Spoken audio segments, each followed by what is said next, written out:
pas que les autres disent de toi que tu es bien, tu es excellent. Tout ça là, c'est ce que nous voyons, que nous décrivons. Mais ce que toi-même tu sais que tu es là, c'est ça que ce que toi-même tu sais ce que tu es. Amen. Tour de Babel. Il faut que ça cesse. Donne-moi la main, amen. Il y a trop de tours de Babel, c'est pourquoi il y a la confusion dans ta vie, ton langage est dans la confusion. Tout ce que tu fais est dans la confusion. Même ta façon de t'habiller, c'est la confusion. Tu mets du jaune avec du gris, du violet, du marron, toutes les couleurs sont mélangées. Confusion, Babel. Pourquoi? Parce que tu reflètes ton homme intérieur. Tu t'habilles comme un clown parce que tout est clown en toi. Babel. Mais si nous voulons bâtir, rentrons en nous-mêmes, creusons profondément. Plus tu veux aller loin, plus tu dois creuser. Imaginez-vous, vous voulez bâtir une maison. Je ne sais pas, peut-être que je vais faire juste une maison en plein pied. Alors, ça va me suffire. Mais quand tu finis plein pied, tu dis, c'est petit comme ça, c'est tout. Oh, j'aurais dû, c'est trop tard. Il n'y a pas de j'aurais dû. Là, tu ne peux plus parce que si tu ajoutes un étage, la maison va s'écrouler. Donc, tu dois d'abord t'asseoir et réfléchir. Tu te dis combien d'enfants je vais avoir. Combien est-ce que je vais accueillir des gens dans ma maison. Tout ça, je réfléchis. Alors, si je veux avoir 4 enfants, 5 enfants, 6 enfants, il me faut au moins 8 chambres. Et si je veux recevoir des invités, donc j'ajoute 2 autres chambres. Donc, un seul étage ne suffira pas. Peut-être un 2 niveaux. Donc, je réfléchis d'abord. Je rentre en moi-même. Et c'est ce que nous manquons de faire, frères et sœurs. On est superficiel. Ça ne marche pas si à cause d'eux. Non, il n'y a pas de à cause d'eux. Tu es l'acteur principal de ta vie. Et quand tu es l'acteur principal, l'acteur principal ne meurt jamais. Quelles que soient les balles qui sont tirées, quelles que soient les flèches ou quoi, il sera blessé, il sera dans le coma. Mais il ressuscite toujours. Parce qu'il est l'acteur principal. Le même coup qu'on a donné au bandit, même un seul coup il est mort, mais dans le même coup, tu es un peu sonné mais tu te relèves. Parce que tu es l'acteur principal de ta vie. Donc ceux qui viennent autour là, ce sont que des figurants. On est des figurants dans ta vie, des figurants. On ne fait que figurer dans ton film. On est des passants qui passent. Mais toi, tu es l'acteur principal. Donc, arrête de te poser des questions sur les passants qui passent. Rentre en toi-même, examine-toi. Il faut qu'on arrête de faire tout ce qui est tour de Babel. Que les relations ne soient plus tour de Babel. Que le mariage ne soit plus tour de Babel. Que les familles ne soient plus tour de Babel. Que l'église ne soit plus tour de Babel. Et ça commence par soi-même d'abord. Ça commence par nous-mêmes. Rentrons en nous-mêmes. Examinons-nous. Remettons-nous en question. Posons-nous de vraies questions. Qui est-ce qu'on est? Qui suis-je? Je suis qui au final? Parce que l'homme est un ensemble de paroles. Tu es un ensemble de paroles. Et ta vie est un ensemble des événements. Bien comme mal, mais c'est un ensemble d'événements. C'est ça qui fait de ta vie. C'est ça qui fait ta vie. Maintenant, pose-toi la question, quels sont les événements qui ont marqué ta vie, qui ont choqué ta vie, où tu as pris des décisions qui t'ont poussé à déclarer des paroles, et ces paroles ont fait ton caractère. Oh my God. Donc vous comprenez que tu es un amas de paroles. Tu es un ensemble de paroles. Oh my God. Tu es un ensemble. Ta vie est un ensemble d'événements, c'est tout. Alors pose-toi la question, quels sont les événements qui t'ont marqué? Souvent c'est bon, la naissance, tu ne sais même pas, souvent tu ne sais même pas comment ça s'est passé, si on t'a giflé de la joue gauche ou de la joue droite, tu ne sais pas. Tu sais pas si ce sont les pieds qui sont venus avant, ou la tête, ou la main, tu ne sais pas. On t'a seulement raconté. Mais certainement des effets qui ont marqué ta vie. Et ces effets-là, tu ne peux jamais les oublier. Et tu as pris des décisions, tu as confessé, tu as proclamé. Et ces proclamations, ces déclarations ont fait ton caractère. Et tu veux qu'on chasse les démons alors que c'est ton caractère qui règne en toi. Oh my God. Et ces paroles sont scellées, sont liées. Non, c'est comme ça que moi, je suis. Ce sont mes principes. Ces principes sont venus d'où? Des événements que tu as traversés, que tu as vécus, qui t'ont choqué, qui t'ont bouleversé, qui t'ont marqué. Et depuis là, tu as pris des décisions.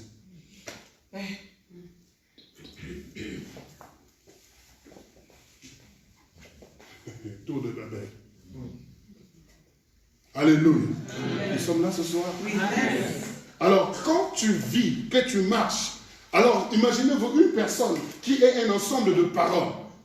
Suite à des circonstances que j'ai vécues qui m'ont marqué et j'ai déclaré des paroles. Maintenant, quand la personne est en face d'une situation, d'une circonstance similaire à celle qui m'a amené à déclarer des paroles, à développer au moins un caractère, il y a une réaction.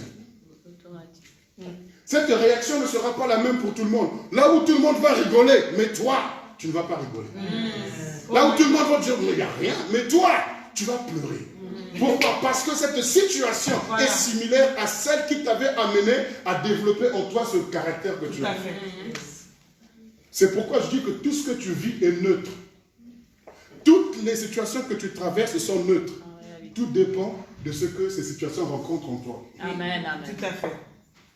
C'est pourquoi Dieu, il est le maître des temps et des circonstances. Alléluia. Dieu est un provocateur. Il va te provoquer pour que ce que tu avais dit hier, à cause de la situation, que tu puisses ouvrir ta bouche et défaire toi-même ce que tu avais fait. Merci.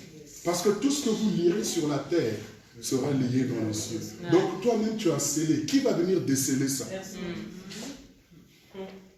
Ce que ta bouche a dit, même Dieu ne peut pas défaire. Oh my God.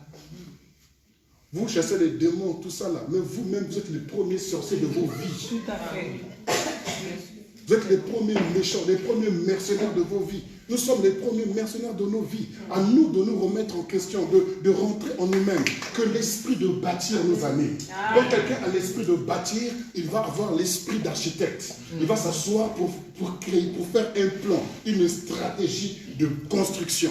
Alors avant de bâtir, lorsque tu vois un terrain, même s'il est occupé, même s'il est sale, mais toi tu vois au travers de ce terrain une belle tour. Tu vois une belle maison, tu vois un bel édifice, tu vois quelque chose de grand. Voilà. Mais maintenant, sur le plan, tu as une belle maison, mais sur le terrain, tu as la poubelle. Maintenant, tu n'es pas influencé par la poubelle, mais tu es influencé par ce que tu as fait au plan. Alors automatiquement, tu vas prendre ce qu'il faut comme instrument pour enlever les poubelles. Amen. Parce que tu as l'esprit de bâtir. Et tu as un plan déjà dans ton esprit. Donc les poubelles ne te diront absolument rien. Les serpents, les renards ou quoi, ils vont tous dégager. Parce que moi, je veux m'établir. Ils ont dit, allons bâtissons.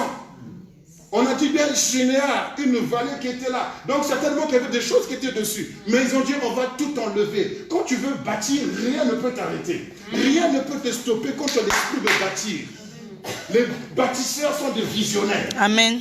Les bâtisseurs sont des architectes. Les bâtisseurs voient là où les gens ne voient pas. Amen.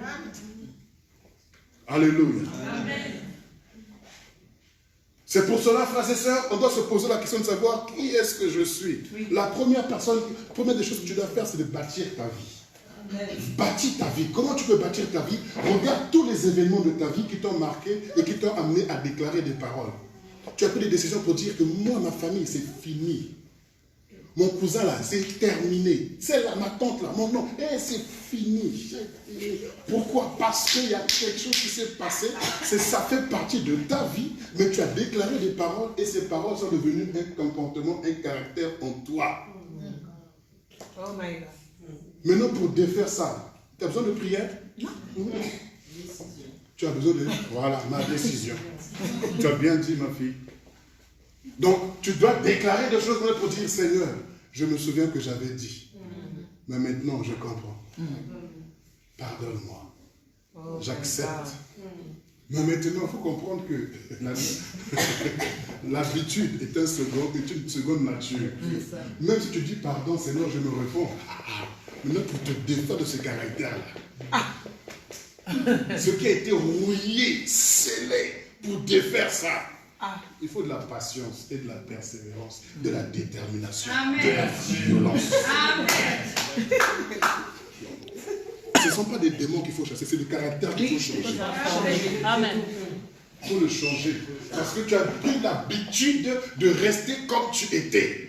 C'est pourquoi beaucoup ne veulent pas donner leur vie à Jésus, parce qu'ils savent que tout sera défait. Détruisez cette tour. Et moi, je la relève en 3 jours. Je dis, monsieur Petit, là, il est malade. Il nous a fallu 4 siècles pour bâtir ça et lui dit en 3 jours, il va relever ça. Ce que tu as bâti toi-même de tes propres mains, de ta propre bouche, Jésus te dit, détruis ça. Et moi, je te le relèverai. Alléluia. Amen, amen. Tu as bâti pendant des années, tu as bâti ton caractère. Parce que beaucoup, vous savez ce qui m'étonne avec les enfants de Dieu, ils ont des principes, ils ont des caractères. C'est pourquoi Matthieu 18 te dit, lorsque ton frère a péché contre toi, pas contre Dieu, hein, mais contre toi, va et reprends-le. Pourquoi est-ce que le Seigneur dit, si ton frère a péché contre toi? Parce que toi, tu es une institution, tu es une nation, avec des principes, des valeurs, avec aussi des frontières. Pour que les gens rentrent dans ce pays-là, il faut le visa. Et pour le visa, il faut beaucoup de formalités. C'est pourquoi il y a des gens qui sont dans l'église. Hein. Ce sont des pays. Tel que tu es là, tu es une nation. Avec des frontières.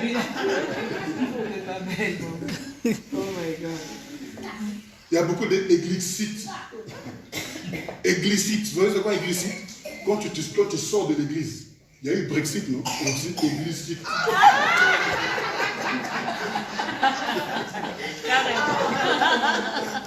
Tu te retires carrément des frères et sœurs. Brexit. Tu te mets en dehors de l'église. Moi, je viens de l'église, mais je ne salue personne. Pourquoi? Parce que tu es une nation avec des frontières. Parce que tu as vu un événement, une situation qui t'a amené à déclarer une parole. Et tu sors de l'église. Ils ont dit, hein, j'ai entendu l'ambassadeur qui a dit non, on est toujours européens, on est seulement sortis de l'Union. Je suis toujours chrétien, je suis toujours frère de l'église, mais seulement je ne suis plus avec vous dans le langage et dans les mots. Oh my God. C'est ça. Église excite. On va mettre dans le dictionnaire. Alléluia. Et le comme ça, si Jésus. vous voulez le reconnaître. Le premier signe, hein, le frère qui était souvent assis devant, il se met maintenant au fond. Il se rapproche de la porte. Les mains qui étaient toujours comme ça, alléluia, vont devenir comme ça. Jésus. Troisième signe, les Amen ne sortent plus. Quatrième signe, les salutations, c'est à compter. Ça, c'est Églexite qui commence. Je donne les symptômes. Donc, veillez. Ceux que vous voyez devant, là, que vous voyez derrière. Premier signe. Deuxième signe, on croise les bras. Les Amen sont à compter. C'est la vérité. Attendez-vous à ce qu'on dise, il est passé où? Elle est passée où? On le voit. Non, je suis toujours avec vous. Je suis toujours en Europe, mais je ne suis plus dans l'Union. Je suis avec vous, mais le langage, la langue, plus rien. Exit, en anglais, ça signifie sortir. Alléluia. Alors, c'est pour ça, frères et sœurs, qu'on comprenne que si nous voulons bâtir, on ne peut pas avoir une telle pensée, une telle vision. Tu dois rentrer en toi-même. Rentre en toi-même. Examine-toi pour savoir qui tu es. Qu'est-ce qui a fait de toi ce que tu es aujourd'hui? Souvent, l'abandon que tu as vécu, le fait que tu aies grandi seul, ça a développé en toi l'individualisme, l'autonomie. Et en général, les gens qui ont grandi comme ça n'accepteront jamais une autorité. Alors, une telle personne qui a grandi comme ça va se marier.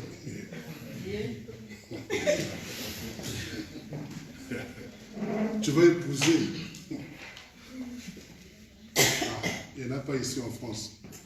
À Kinshasa, on est les chégués. Les chégués. Les enfants de la rue. Donc, c'est ça que tu vas épouser dans la maison. Donc, je suis indépendant. J'ai grandi comme ça. Sans mère, sans père. Donc, toi, tu es qui pour me dire ce que tu veux, pour me dicter ce que je dois faire? Pour vivre comme ça, bon courage. Donc c'est pourquoi avant de bâtir, crois en toi-même. Il faut défaire tous les cadenas que tu avais fait là, tous les cadenas qui font de toi maintenant. Si quelqu'un a péché contre toi, parce que tu as des principes, tu as des frontières, tu as des lois, et tu ne veux pas qu'on viole ces principes et ces lois. Et lorsqu'on touche à cela, il y a une réaction qui est en toi. Le Seigneur te dit, quand c'est comme ça, va vers ton frère et dis-lui. Alléluia. Amen. Ah non, moi, ça c'est pas bon. Moi, j'aime qu'on me respecte. Moi, j'aime qu'on me respecte. Tout le monde ne va pas te respecter et Dieu va permettre à ce qu'on te manque de respect pour voir comment tu vas réagir. Vous savez, Dieu est un provocateur. On dit bien, il est le maître des temps et des circonstances. Donc, il crée des situations pour nous provoquer. Pourquoi? Parce que c'est comme l'orangina. La pulpe est là en bas. Tu es comme une bouteille d'orangina. Tu nous montres seulement la belle couleur, mais la pulpe là, elle est en bas. Le vrai toi là, il est au fond de ton cœur. Au fond du cœur. Qui peut le sonder si ce n'est le Seigneur? Alors il va créer une situation pour remuer un peu la bouteille. Et là, toute la pulpe remonte. Ah, tu avais ce goût-là en vérité. Alléluia.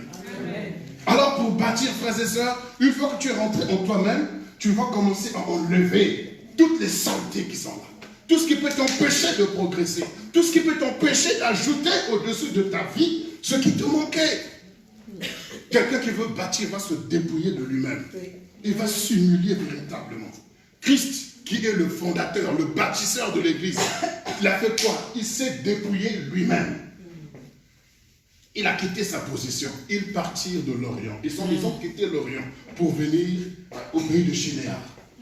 Il a quitté sa position de roi, de Seigneur, de Dieu. Il s'est dépouillé lui-même et il s'est humilié.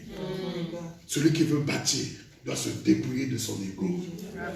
On doit se dépouiller parce que tu vas rencontrer des pierres, pas en tant qu'homme, hein, des pierres, d'autres cailloux pour vous assembler. Donc tu dois unir ta vie avec d'autres personnes. Il n'est pas bon que l'homme soit seul. Amen. On a pris seulement ce verset pour le mariage, mais ce n'est pas seulement pour le mariage. Tu ne peux pas vivre seul sur la terre, ce n'est pas possible. Même si tu vas dans la jungle, les animaux vont te rappeler que tu n'es pas sur ton territoire ici. Tu es chez nous. Les animaux vont te le rappeler, ils vont te dire que non, ici c'est notre territoire. Toi, on va vivre avec les hommes. Alléluia. Amen. Alors c'est pour cela, frères et sœurs, que l'esprit de bâtir, la mentalité de bâtir nous anime. Nous allons voir une autre histoire et puis je vais continuer. Dans Esdras, dans Néhémie, comme tout à l'heure je vous l'ai dit. Néhémie chapitre 4, pour certaines versions de la Bible. Il y a d'autres versions, c'est à partir de Néhémie chapitre 3, du verset 33. Amen. Donc lui second, c'est Néhémie chapitre 4, et lui second révisé, vous allez voir, c'est Néhémie chapitre 3, à partir du verset 33.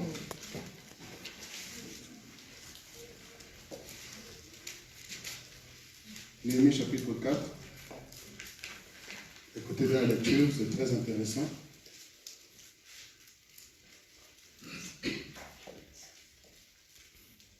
Alors on est parti pour tout le chapitre. Si quelqu'un veut bien nous aider à faire la lecture.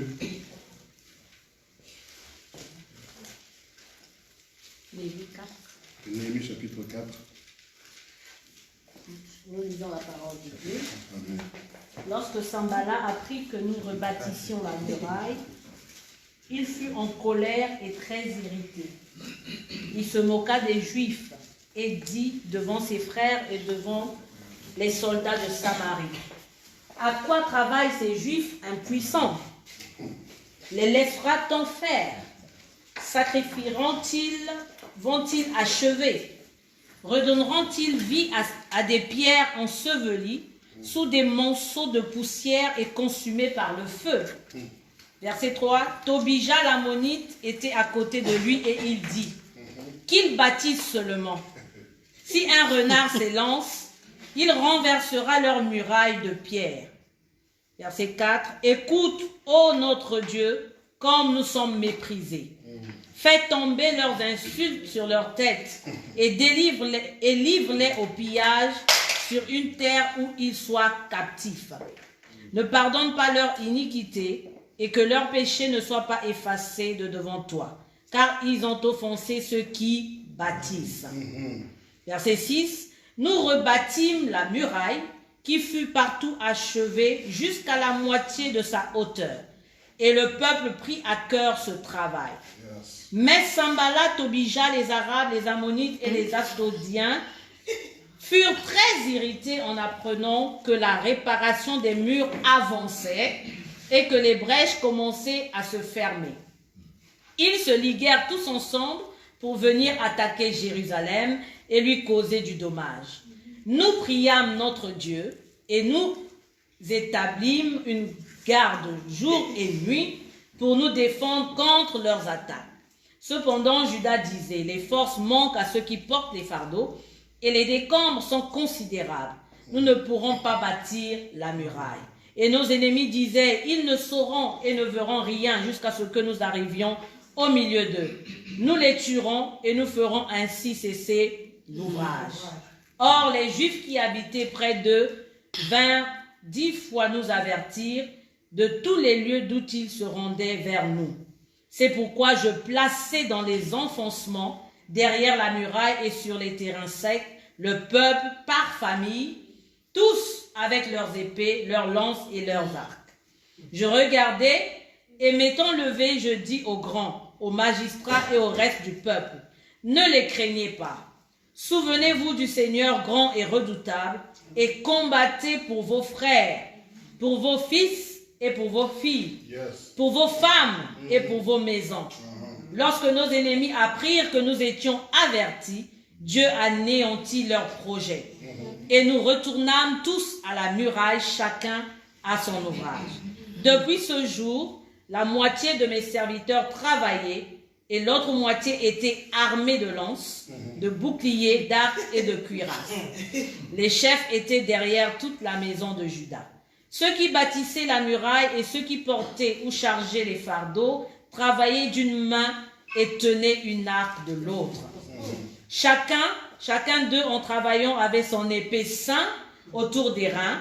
Celui qui sonnait de la trompette se tenait près de moi. Je dis au roi, aux magistrats et au reste du peuple, l'ouvrage est considérable et étendu.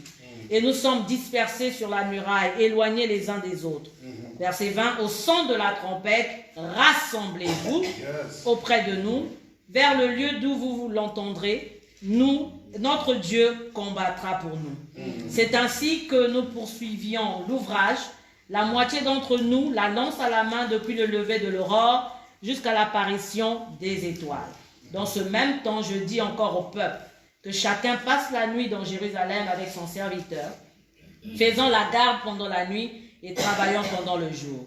Et nous ne quittions point nos vêtements, ni moi, ni mes frères, ni mes serviteurs, ni les hommes de garde qui me suivaient. Chacun n'avait que ses armes et de l'eau. Amen. Ne sera pas de ta microphone la parole.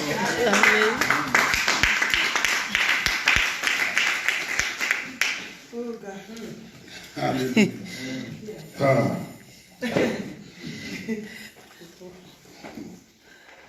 Est-ce qu'on peut lire rapidement Proverbe chapitre 18, le verset 9.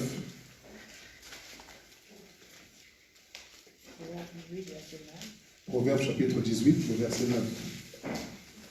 Proverbe 18, verset 9. Celui qui se relâche dans son travail est frère de celui qui détruit. Wow.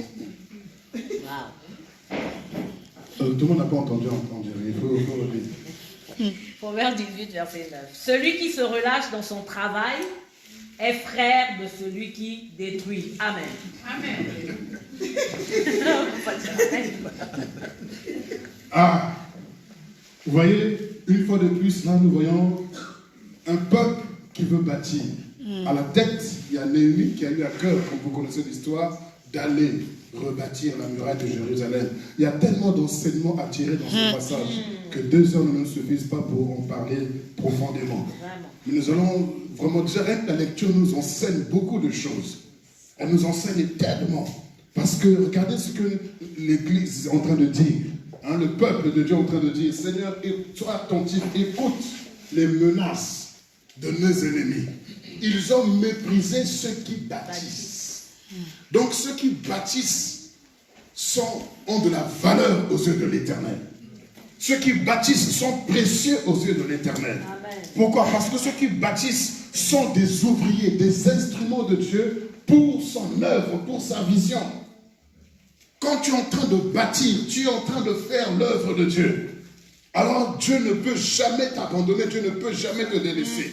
C'est pourquoi ils ont pu dire, ils ont méprisé ceux qui bâtissent. Dans le premier passage, nous voyons Dieu qui descend pour confondre ceux qui bâtissent. Dans ce passage, nous voyons le diable au travers des hommes descendre pour confondre ceux qui bâtissent. Donc Dieu peut descendre pour confondre, et le diable ne descend pas, déjà descendu. Le diable utilise des hommes également pour empêcher ceux qui veulent monter aussi. Et nous ne sommes pas dans le premier cas, je ne crois pas. Non. Je ne crois pas que nous soyons dans le premier cas, parce qu'il y a des cas qui sont encore similaires à ceux de Babel au jour d'aujourd'hui dans l'église. Malheureusement, les frères et sœurs sont dans le des églises. Et le Seigneur est obligé de descendre pour dire que non, pas comme cela. Dans son amour, il intervient pour briser, pour casser, dans l'objectif de racheter, de récupérer son peuple, d'éviter le peuple d'aller dans l'erreur, d'éviter ses serviteurs d'aller dans l'erreur. C'est une grâce que le Seigneur le fasse encore aujourd'hui. Mais là, dans le deuxième passage, là, ce n'est pas le Seigneur, c'est le diable qui descend pour empêcher ceux qui ont à cœur de bâtir. Alléluia. Et vous savez, lorsque vous avez la vision de bâtir, vous serez combattus. Vous serez combattus. Ceux qui veulent bâtir seront combattus. Non pas par Dieu, mais par ceux qui n'aiment pas qu'on bâtisse l'œuvre de Dieu. Tu seras combattu. Alléluia. Et ça, c'est ce que les hommes n'aiment pas, ce que les chrétiens n'aiment pas, les enfants de Dieu n'aiment pas. Comprendre que tu seras combattu. Le combat est là parce que le diable ne veut pas que tu montes. Il ne veut pas que tu perces. Lorsque tu construis selon les principes de Dieu, selon les valeurs de Dieu, il ne voudra pas, il ne voudra pas. Dès lors où, la Bible nous dit, lorsque Sanballat va apprendre que la muraille a été rebâtie, il était fâché, ils étaient en colère. Vous savez, lorsque tu as cœur de rebâtir ton homme intérieur, le diable ne sera pas content. Parce qu'il voudrait que tu restes autour de Babel. Il veut que tu restes dans la confusion. Il veut que tu confondes tout. Il veut que tu sois daltonien spirituellement. Que tu confondes les couleurs, que tu confondes ta gauche de ta droite. Il va tout faire pour t'empêcher de bâtir. Mais toi, tu ne restes pas comme ça. Quand tu as commencé cette œuvre, les gens vont se mettre en colère contre toi. Et quand ils se mettent en colère, ne réagis pas selon cette colère-là. Comprends que ce sont des choses dans l'esprit. Et la première des choses qui va se faire, lorsqu'ils sont en colère, ils vont te menacer. Ils vont te mépriser. Oh my God. Et ce peuple était un petit peu agité, il était perturbé. Et il a fallu même, ils ont failli carrément arrêter l'ouvrage. Au verset 5, on nous dit ceci.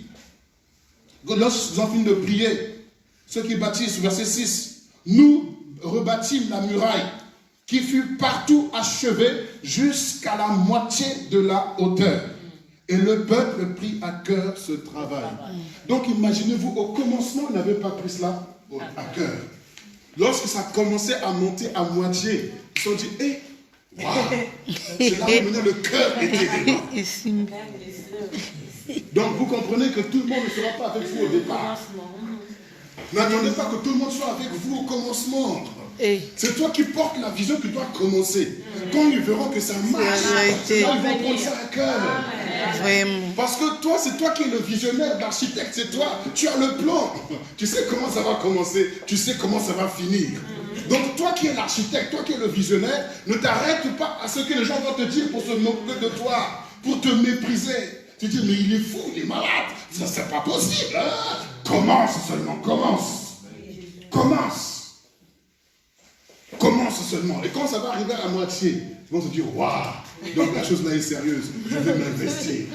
C'est là où il y a des partenaires qui sortent. Oh, je vais donner 10 000 euros, je vais donner 50 000 euros. Tu as envie de les gifler, mais tu te dis, mais c'est quand même nécessaire. Donc ils peuvent venir.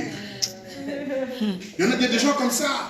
Lorsque maintenant tout est achevé, c'est notre église, c'est nous. Je dis, mais quand j'étais là encore en train de me battre avec my les God. renards et les serpents, tu étais où? C'est alors que ce peuple, je vous en prie, prenons déjà à cœur cette œuvre, frères et sœurs. Amen. Prenons à cœur cette vision. Prenons à cœur ce que nous sommes en train de faire. N'attendons pas. Ça, c'est pour les gens du dehors qui doivent prendre cela à cœur. Après qu'on ait monté la moitié de la muraille. Mais toi, déjà, dès le commencement, dès que tu as eu reçu la vision, prends cela à cœur. Amen. Et vous allez voir que lorsque le peuple a pris ça à cœur, ce peuple a pris à cœur, mais leur cœur n'était pas affermi. Et quand le précieux est venu, ils se sont découragés. Ils se sont retirés. C'est pourquoi Néhémie a besoin de les encourager encore. Il vient et dit, ne les craignez pas. Voilà. Souvenez-vous du Seigneur, Amen. grand et redoutable. Alléluia. Et combattez pour vos frères, pour vos fils, vos filles, pour vos femmes et pour vos maisons. Combattez pour. Alléluia. Ne les écoutez pas, ne les craignez pas. Ils avaient un cœur de le faire, mais le cœur n'était pas affermi dans la parole. Le cœur n'était pas affermi. Ils ne savaient pas qu'il y avait l'oppression, la lutte ou le combat qui était là, ou des défis et des challenges. Ils se sont retirés. Or, on nous dit dans Proverbe chapitre 8, verset 9, que celui qui se relâche dans son travail est frère de celui qui détruit. Donc quand tu te relâches dans ce que tu es en train de faire, tu es frère du diable. C'est pas moi qui l'ai dit, hein, c'est la Bible. Et frère de celui qui détruit. Qui détruit? Il est venu pour dérober, égorger et détruire. Donc tu es son frère. Oh my God. Tu es sa sœur. Donc les enfants sont petits à côté de toi. Parce que toi tu es directement le frère. Sans effet, au nom de Jésus. Donc si tu te relâches, alléluia. Donc ces hommes-là qui avaient pris à cœur, ils se sont relâchés. Ils sont devenus frères de ceux qui détruisent. Il a fallu que Néhémie vienne pour dire, ne les craignez pas. Souvenez-vous de l'Éternel, notre Dieu, le Dieu grand, fort et redoutable, celui qui a renversé l'Égypte, celui qui a ouvert la mer Rouge en deux, celui qui a fait jaillir l'eau du rocher, celui qui a fait pleuvoir la mort dans le désert, celui qui a gardé nos pères pendant 40 ans dans le désert. Souvenez-vous du Seigneur, Dieu grand, fort et redoutable, celui qui a renversé les murailles de Jéricho. Il n'a pas changé. Souvenez-vous de ce Dieu-là. Premièrement, ensuite, combattez pour vos frères, combattez pour vos parents, combattez pour vos fils, combattez pour vos filles. Celui qui bâtit doit laisser des traces après lui. Amen. Quand tu bâtis, ce n'est pas seulement pour toi, mais c'est pour les générations futures. Parce que tu dois te battre pour ton fils, bats-toi pour ta fille, bats-toi pour tes enfants, bats-toi pour tes petits-enfants, bats-toi, ne te relâche pas. Parce que si tu refuses ce combat aujourd'hui, ça sera un combat que tu laisseras pour tes enfants demain. Accepterais-tu que tes enfants qui sont venus innocemment dans le monde puissent venir et affronter ce combat que toi tu n'as pas affronté? Oh my God. Combattez pour vos pères, combattez pour vos parents, combattez pour vos fils, vos filles, combattez pour vos maisons, combattez. Ne vous relâchez pas, combattants, frères et sœurs, quelles que soient les oppressions, quels que soient les obstacles, nous avons une vision, nous voulons bâtir, nous ne relâchons pas. Ne nous relâchons pas.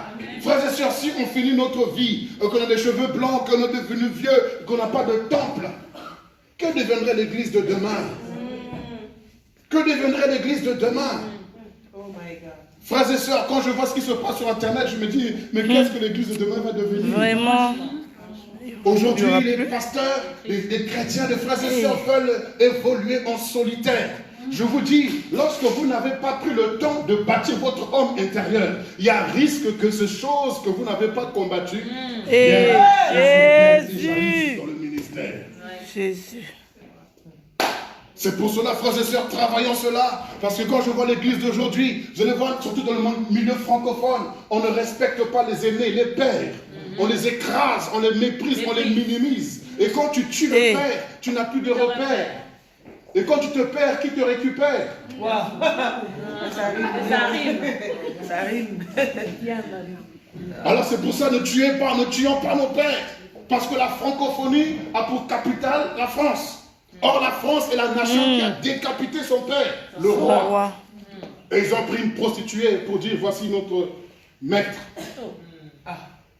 On n'a ni Dieu ni maître. Voici Marianne, la prostituée, qui est devenue notre maître. Symbole. Et au jour d'aujourd'hui encore, l'Église reproduit ce que la nation française a fait. On est en train de tuer les pères. Oh, lorsqu'on tue les pères, il a dit malheur à la nation où l'enfant est roi. Jésus. Alors c'est pourquoi on doit bâtir, on doit se battre pour nos fils, pour nos filles. On a un combat à mener, on doit se battre. Ne te relâche pas. Alléluia. N'abandonne pas. Combattant, combattant. Alléluia. Et j'aime cela. Ne le craignez pas. Et verset 15. Lorsque nos ennemis apprirent que nous étions avertis. Lorsque nos ennemis apprirent que nous étions avertis. En d'autres termes, nous avons été encouragés, nous avons été exhortés, nous avons été enseignés, nos yeux se sont ouverts. On n'était plus des ignorants, mais on était maintenant éveillés. Alléluia. Et qu'est-ce qui va se passer? Dieu anéantit leur Projet. Et nous retournons tous à la muraille, chacun à son ouvrage. Voyez l'importance de venir à l'église pour être averti, d'être exhorté, d'être encouragé, d'être enseigné. Amen. De façon, dès que la Bible nous dit, lorsqu'ils étaient avertis, les plans, ils étaient anéantis. Donc, vous n'avez même pas besoin de combattre. La parole fait le travail. Donc, écoutez bien, lorsque je suis en train de vous enseigner ce soir, le diable, ses plans sont en train d'être anéantis. Amen, amen, amen. Pourquoi? Parce que l'Esprit de Dieu est en train de nous enseigner. L'Esprit de Dieu est prophétique. Il prend les choses anciennes, présentes et futures pour nous les annoncer. Amen. Et quand il nous annonce des choses dans l'Esprit, il est en train de dévoiler les plans du diable. Et quand ces plans sont dévoilés, il est déjà vaincu. Amen. Parce que ce qui est révélé est déjà anéanti, condamné, vaincu déjà. Donc lorsque nous étions avertis, Dieu anéantit les projets de nos ennemis. Alors ils ont pris courage, ils sont retournés à la muraille pour commencer à bâtir. Mais ils se sont dit, on n'ira pas les mains nues, il nous faut l'épée maintenant. Il nous faut la parole. On ne peut pas combattre sans la parole. On ne peut pas bâtir sans la parole. Il nous faut la parole. Parce que les ennemis pourront toujours venir. Mais lorsqu'ils viendront, on va dégainer. Yes, alléluia. Pendant que vous êtes en train de travailler dans une main, il faut dans l'autre.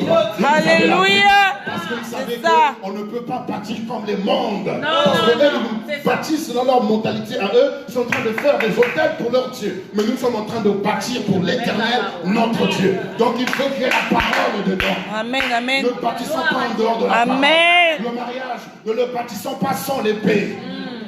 La famille, ne la bâtissons pas sans l'épée. L'église, ne la bâtissons pas sans l'épée. Les projets que nous avons, pas sans l'épée. Parce que vous serez combattus. Et j'aime plus loin quand on nous dit, ils ont fait des tours. Pendant que j'étais en train de bâtir, dans la nuit, il y a des gens qui veillaient tour à tour. Vous voyez l'intercession. Chacun doit prier tour à tour. Il y a un roulement, il y a un relais qui s'est produit. Parce que nous sommes en train de bâtir. Nous veillons à ce que personne ne vienne. Mes prières mettent en déroute tous mes ennemis qui chercheraient à s'approcher de l'aide que je suis en train de bâtir. Donc dans la nuit, je veille, mais dans la journée, je travaille. Parce que les chrétiens, ils aiment seulement prier, jeûner, mais ils ne veulent pas aller au travail. Il faut travailler aussi. Oh, celui qui travaille à l'hôtel mangera à l'hôtel. Il faut aussi travailler. Moi, je n'ai pas fait néant, je voulais travailler. J'ai voulu travailler, je me suis même entêté. Dieu a parlé au travers d'un païen. Il m'a dit, toi tu es pasteur, tu ne peux pas avoir deux patrons à la fois. Comment tu peux avoir Dieu comme patron et puis tu peux avoir le monsieur là comme patron? Il y a un patron qui risque de ne pas te payer.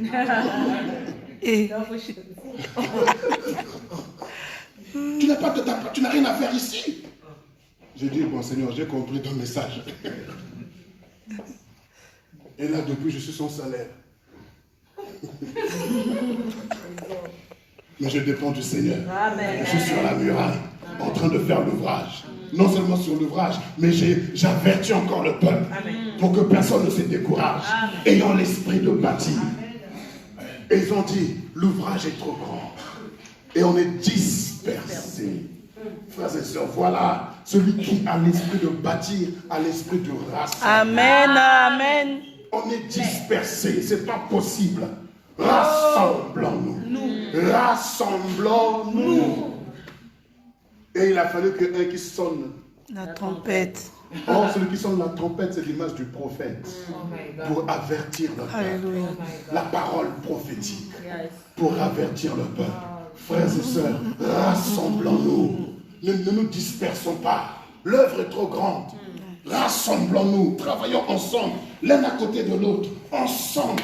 Seul, tu ne peux pas y arriver. Seul, ce n'est pas possible. Même à deux, vous ne pourriez pas. L'œuvre est trop grande. Une seule église en France ne suffit pas. Alléluia. Amen.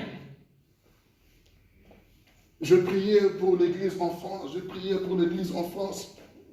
et le Seigneur m'a dit ouvertement, ICC ne suffit pas. Tout ce qu'ils sont en train de faire, on bénit le Seigneur, ils font un travail remarquable, on bénit le Seigneur, mais ceux-là seuls ne suffisent pas. Tout à fait. Nous devons aussi lever le niveau pour qu'on soit tous ensemble, pour que l'œuvre de Dieu puisse avancer. Amen, amen. Alléluia. Amen. Il nous faut arriver au niveau où on ne doit plus seulement aller à Châtelet dans un coin évangéliser. On doit prier pour prendre la France. On doit prier pour prendre la nation. Oui, tout à fait. Vous savez pourquoi dans toutes les mairies, nous avons la photo du président et le drapeau? Dieu nous a créés à son image et à sa ressemblance. Donc, lorsque nous voyons l'image de M. Macron dans la mairie, automatiquement, nous avons le respect parce que nous avons l'image du président. Rien que son image nous amène. Pardon, il est là. Il est là, il est présent. Il est là. J'aime en Afrique. En Afrique, quand tu arrives même à l'aéroport, on te montre qui est le boss ici. L'image. Et alors, c'est comme ça normalement. Lorsque nous sommes l'image de Dieu, quand le diable nous voit, il dit, hey, il est là. Voilà. Amen. Elle est là. C'est pas nous de fuir. Les sorcelleries, les démons. Ils doivent voir l'image de Dieu, dire, hey, il est là. L'image de Dieu. C'est ce qu'on a perdu. Amen. C'est pourquoi Christ est venu, lui qui est l'image de Dieu. Amen. Pour que nous soyons à l'image, à sa ressemblance, à la stature parfaite de Christ. On doit retrouver cette image-là. Et pourquoi le drapeau? Parce que le drapeau symbolise toute la nation. Quand on voit la France avec le drapeau bleu, blanc, rouge, on sait que tout ce qui est en France est reflété par ce drapeau.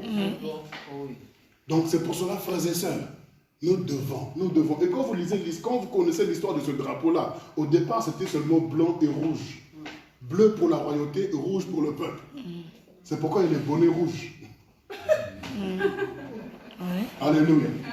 Pour le peuple, les sans-culottes, pour les appeler. Eh oui, c'est l'histoire de la France. C'est comme ça qu'on les appelait, le peuple, bonnet rouge. Et dès lors, il y a eu la révolution. Ils ont mis le blanc au milieu, la neutralité. C'est là où est devenu bleu, blanc, rouge. Donc, et le peuple, et le président, nous tous. Pareil. Même Alléluia. Donc, il y a une histoire derrière ces couleurs-là. Il y a une histoire derrière ce drapeau-là. Donc, c'est bon d'aller à l'école, d'apprendre. vraiment. Et la révolution. Tu dois prendre les cours d'histoire. 1789. Les dates, tout ça, c'est important. L'histoire de Maastricht, tout ça là. Vous devez retenir aujourd'hui, pour toi tu vis ça, la date du 31 janvier 2020. Tu as lu ça, le jour où l'Angleterre est sortie, où la Grande-Bretagne est sortie Oui. officiellement de l'Europe.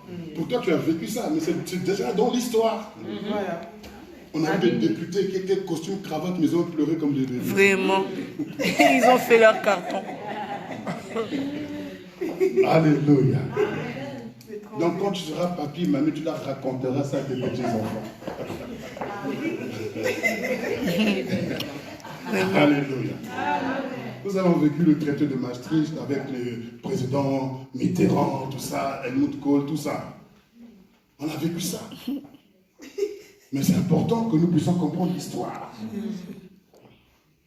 Il faut étudier, il faut lire, il faut faire des recherches. C'est important. Donc, l'Église doit arriver au niveau où on cherche le territoire français. Nous prions pour le sol français. Parce que si nous avons la France, nous avons les âmes qui se trouvent en France et les richesses qui s'y trouvent. Oui. Prions pour ce territoire. Seigneur, donne-nous. John Knox, un Écossais, il priait, disait, Seigneur, donne-moi l'Écosse ou sinon je meurs. Donne-moi l'Écosse ou sinon je meurs. John Knox, il a ressuscité des morts qui étaient morts depuis des années et des années. Il les a ramenés à la vie. Et la maman de la reine actuelle de l'Angleterre a déclaré publiquement, je n'ai peur de rien, si ce n'est des prières de John Knox. Pourquoi? Parce que John Knox a prié pour l'Écosse. Donne-moi l'Écosse. On doit prier, Seigneur, donne-moi la France. Donne-moi la France. Et automatiquement, le Seigneur te donnera la France. Et on doit bâtir, ayant l'esprit de bâtir. Bâtis ta relation avec ton frère et ta soeur. Ne la laisse pas comme ça, bâtis-la. Ne sois pas, on est ensemble en entendant que Jésus revienne. Non! On est ensemble pourvu que rien ne les dérange pas. Non! On est ensemble, on doit bâtir ensemble. Amen. On doit bâtir ensemble des relations qui glorifient l'éternel Dieu. Où le Seigneur se glorifie dans ces relations. Parce qu'il y a l'esprit de bâtir. Lorsqu'on bâtit, qui voudrait détruire ce qu'il a bâti lui-même? Mais quand tu ne bâtis pas, Tu vas détruire. Bah oui, c'est clair. tu n'as même rien à détruire puisqu'il n'y a rien qui est bâti. Il y a des relations on ne peut même pas dire qui se brisent puisqu'il n'y a rien qui a été construit. Alléluia. Regardez David et Jonathan. Vous avez vu cette relation? Même quand Jonathan est mort. Mais la relation continue à parler. Parce qu'il y a eu une alliance qui a été tissée. Il y a eu quelque chose qui a été bâti. Mais aujourd'hui, On est amis de l'un. lorsque je vais mourir, lorsque je partirai de la terre, qui va encore s'occuper de mon épouse et de mes enfants? Oui, parce que je partirai un jour, non? Oh, vous pensez que je vais rester éternellement? Parce que tu partiras, tout le monde va partir. Alléluia. Alléluia. Alors c'est pour ça, frères et sœurs, on a besoin de bâtir. L'esprit de bâtir doit résonner dans notre esprit. Le peuple prie à cœur ce travail.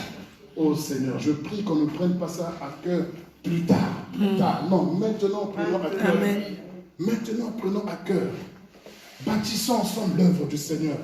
Il nous faut, comme David a dit, moi qui habite dans une belle maison, est-ce que je laisserai le Seigneur être dans une salle d'hôtel, vraiment? Vous laisserez le Seigneur être dans une salle d'hôtel? Vous-même, vous n'habitez pas à l'hôtel, vous n'êtes pas dans le 115. Alléluia. Pourquoi est-ce que vous laisserez la maison de Dieu à l'hôtel comme ça? Avec le 115. Est-ce qu'on peut prendre ça à cœur, frères et sœurs? Est-ce que je parle à David ici? Je veux parler au cœur de David, ceux qui prennent à cœur l'œuvre de Dieu. On peut faire des recherches pour dire, Seigneur, si là-bas ça coince, nous pouvons trouver une issue de secours. Ouvre-nous une porte. Ou si c'est là-bas, Seigneur, décompte la situation, fais quelque chose. Prenons cela à cœur. Prenons cela à cœur parce que nous voulons bâtir. Nous voulons bâtir quelque chose de fort, d'extraordinaire pour la gloire de Dieu. Amen. je veux investir, je veux faire ce qu'il faut. Il faut que cette œuvre aille de l'avant. Il faut que cette église aille de l'avant. Il faut que le Seigneur soit glorifié. Dans tout ce que je fais, il faut que le Seigneur soit glorifié. Apprends à avoir l'esprit de bâtir. Celui qui bâtit ne peut pas détruire. Celui qui bâtit rassemble. Celui qui bâtit a l'esprit d'unité. Parce que nous avons vu ensemble dire allons bâtissons. Et là aussi dans Néhémie, on dit allons nous. Il y a toujours le nous. Lorsque le verbe bâtir, automatiquement, il y a le nous. Il n'y a pas le moi. Parce que seul, je ne peux pas. Il y a le nous. Si nous avons l'esprit de bâtir, on ne parlera plus de Jacques, de Simon, de Pierre ou de, je ne sais pas, de Barthélemy, mais on dira nous. Amen. Il faut que le nous soit vraiment au milieu de nous. Moi et ma maison, nous. Apple nous a mis dans des problèmes avec les iPhone, iTV, tous les i. Or, en anglais, quand je dis I, ça signifie je. Donc, ça te rend individuel ou individualiste, égoïste. Tu es toujours dans ton I. Mais il n'y a pas de as ou oui. Yes, we can. Il y a seulement Wi-Fi. On peut partager tous ensemble. Oui, c'est le nous. Alléluia. Wi-Fi seulement on partage ensemble parce que là, on n'a pas le choix. Mais encore là, c'est chacun dans son coin. Alors c'est pourquoi que l'Église, commençons à parler de nous. Amen. Vous savez, j'aime la communion fraternelle. Amen. C'est un pardon que le Seigneur m'a mis à cœur. C'est la vision que moi j'ai d'âme de rassembler. Je n'aime pas la division. Je n'aime pas voir les gens être dispersés. J'aime pas ça. J'aime le rassemblement. Amen. Alors c'est pourquoi je veux qu'on parle de nous. Est-ce qu'on peut tous ensemble dire nous? Quand tu dis le nous là, ne pense pas le nous. Regarde ton frère. Quand tu dis nous, tu regardes là, tu penses à ton frère, tu penses à ta soeur. Amen. Tu dis avec moi nous. Alléluia. Regarde, cite les noms des frères et sœurs de ton cœur. Alléluia. Oui, c'est ça. Vas-y, dis. Nous servirons l'Éternel. Alléluia. Amen. Nous. Ce n'est pas je. Quand tu dis je là, en tout cas, tu n'es pas avec nous. Nous bâtirons. Nous nous lèverons. Nous ferons des exploits. Que le pronom nous soit au milieu de nous. Est-ce que l'esprit de bâtir a été communiqué ce soir? L'esprit de bâtir t'amènera à avoir un seul langage. Amen. Une seule langue, les mêmes mots. L'esprit de bâtir t'amène l'esprit de rassemblement. Amen. L'esprit de bâtir t'amène l'esprit de réflexion. Amen. L'esprit de bâtir t'amène à ne plus être égoïste, à être altruiste, à savoir penser aux autres, Amen. à savoir regarder aux autres. Parce que tu comprends que tu ne bâtis pas seulement pour toi, mais pour nous. Amen. Tu bâtis pour nous. Et derrière nous, il y a plusieurs générations qui doivent être prises en considération. La Bible dit, veillez à ce que personne ne se prive de la grâce de Dieu. Il faut qu'on rassemble. Et l'esprit de rassembler, ne te relâche pas dans ton travail. Parce que, frères et sœurs, il n'y a pas de plus difficile que de vivre la communion fraternelle. Mais si tu te relâches aussi dans la communion fraternelle, tu es frère du diable. Celui qui se relâche dans son travail est frère de celui qui détruit. Ne te relâche pas dans ton travail, ne te relâche pas. Je ne me relâche pas dans mon travail, je ne me relâche pas. La première fois quand j'ai lu ce verset-là, Proverbe 18, 9, je dis, hé Seigneur, c'est dur, hein? Frère de celui qui détruit.